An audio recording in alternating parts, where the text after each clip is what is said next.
Before we get started on this video, I ask that you guys like, subscribe, and leave a comment if you can, as it helps us with the YouTube algorithm in reaching more users and a larger audience as I try to get this channel bigger than it is right now, and that can't be done without your support. So thank you for watching, share with your friends if you like the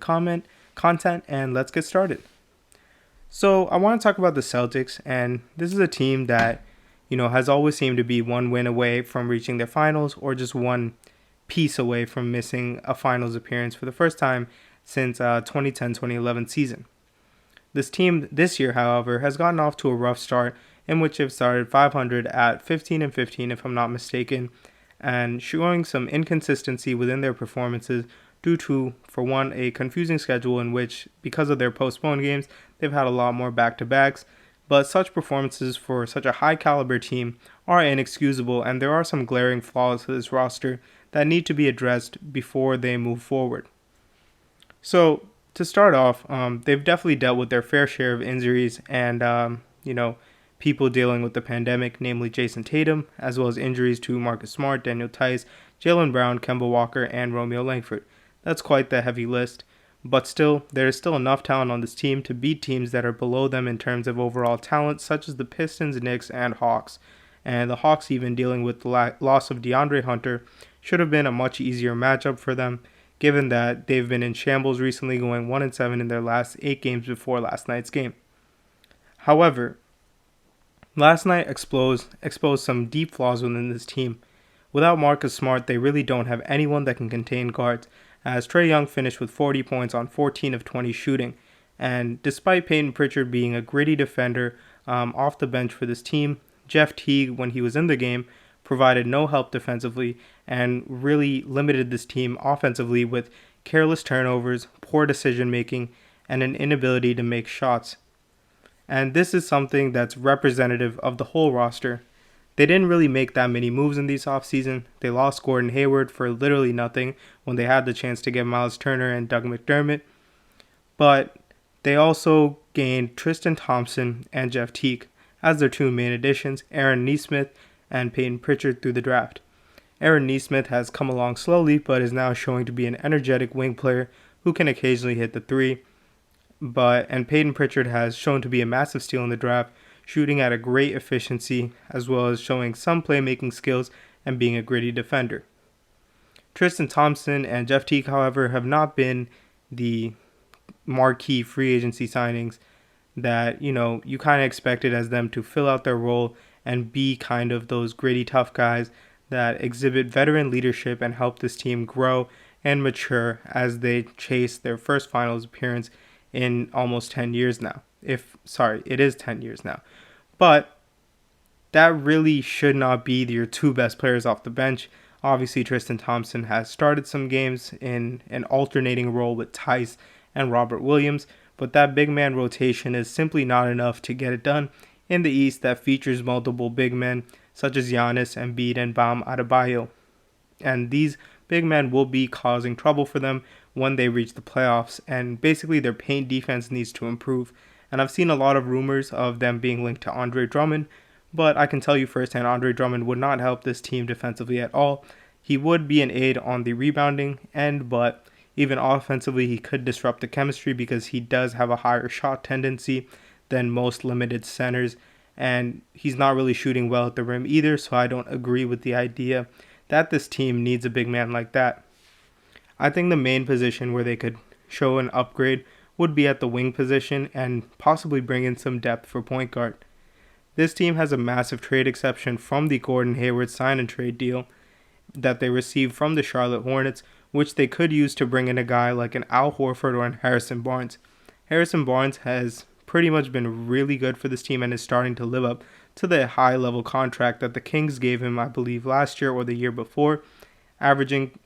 his best numbers since being in Dallas, where he was utilized as a first option, but even being in Sacramento now, I think overall, from a player standpoint, he has played his best basketball to date. Al Horford used to be a Celtic who left the Celtics for the 76ers in a massive contract that ultimately flopped, and he was ultimately sent to the Oklahoma City Thunder, where despite being undernoticed and not really talked about, he's put together a solid season. He's still the Al Horford that we've seen for the last couple years now, where he's a good defensive big man who can hit the occasional jump shot and shows a nice passing skill set.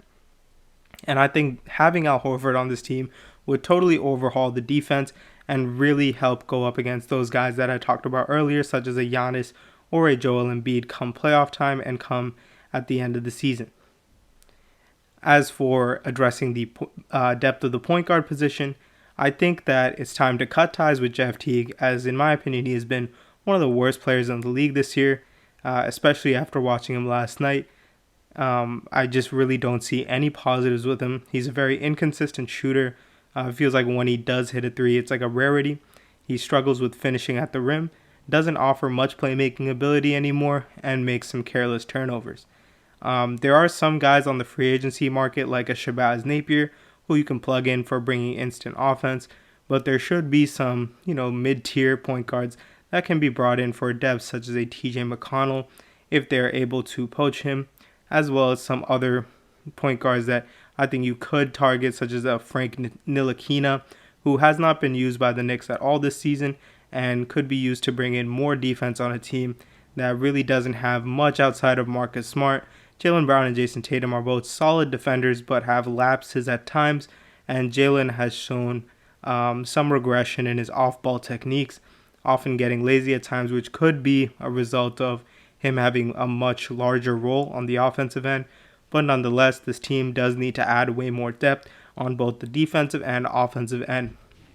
Now, while depth is an issue that I've highlighted, obviously, I do think that some of the blame resides on Danny Ainge, for going into the season with this roster that really lacked depth. Not taking the Miles Turner and Doug McDermott package for Gordon Hayward is something that I think this team deeply regrets at this point in the season, given how Miles Turner has been the best defensive big man statistically in the league this season, and Doug McDermott, while he isn't spectacular, offers shooting depth at the wing position, which is again something this team needs, because fielding Javonte Green out there, who isn't really great at anything, doesn't really offer much on both ends of the floor, doesn't help the team as much as it should. And having Semi Ojeleye and Grant Williams, while they've had their positives this season, there have been vast negatives this season for both of them on both sides of the ball. Although I do like Semi Ojeleye as a role player who can occasionally hit the three, but his main value is someone that is a gritty, tough defender that shows defensive versatility across the small forward all the way to the center position. So the main issue is Danny Ainge really not addressing the lack of depth. Watching Jeff Teague play six-man for the Hawks last year in a season that we won 20 games, I could tell that this was not the same Jeff Teague that had made an all-star game back in 2016, and certainly would not be an asset for a team that's trying to make the next step in reaching a finals. Tristan Thompson, while a gritty rebounder and a decent defender, is sort of undermatched and undersized against the better big man in the Eastern Conference, and was deeply abused by both John Collins and Clint Capella last night. And again, Danny Ainge, having that trade exception, needs to make a move sooner than later, as this team cannot go into the playoffs with the current roster that is there, even if all their guys are healthy. But finally, I do want to talk on Brad Stevens somewhat holding the blame. Obviously, Brad Stevens is a very reputed coach who has drawn a lot of credit for his performance with the Celtics as they quickly rebuilt and transitioned from the Big Three Paul Pierce era all the way to the Jason and Jaylen Tatum era that we have today. He's someone that's regarded as a mastermind on both ends of the floor, but this year, I do feel like there are some flaws in his system. For example, I'm not sure his rotations are all that they're hyped to be. Playing Jeff Teague last night for the entirety of the fourth quarter, after Pritchard started off the fourth by making quick 5 points, was a very confusing decision for me, considering Teague was basically the reason that Trae Young was able to shoot so effortlessly, and basically faced no pressure in getting to the rim until he was met with big man, but at that point it was too late because of his burst and agility. And, having Jeff Teague out there and having Grant Williams out there for an extended period of time, I know Grant Williams has hit a high rate of three-pointers this year, but I still don't think he's that serviceable as much more of a spot-up shooter. While his defense is average, I'd say, I don't think it's enough, and obviously he tends to be undersized in a lot of positional matchups. And while his rebounding is above average for his size, I mean, that's just something that you brought in Tristan Thompson for and have Robert Williams on the court for.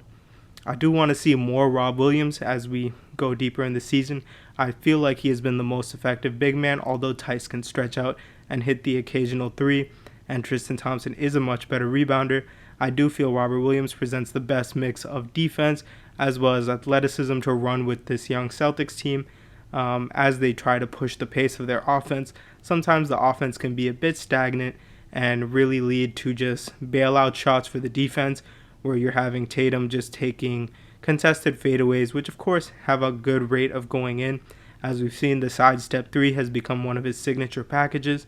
but there should be more of an emphasis to move the ball around and find a best shot. And when guys are just standing around in the corner looking to spot up, it really does not help the flow of the offense. And of course, when you have a guy like Jeff Teague, who's really stagnated by over dribbling and careless decision making, again, doesn't help Jason Tatum or Jaylen Brown used to be the best of their abilities.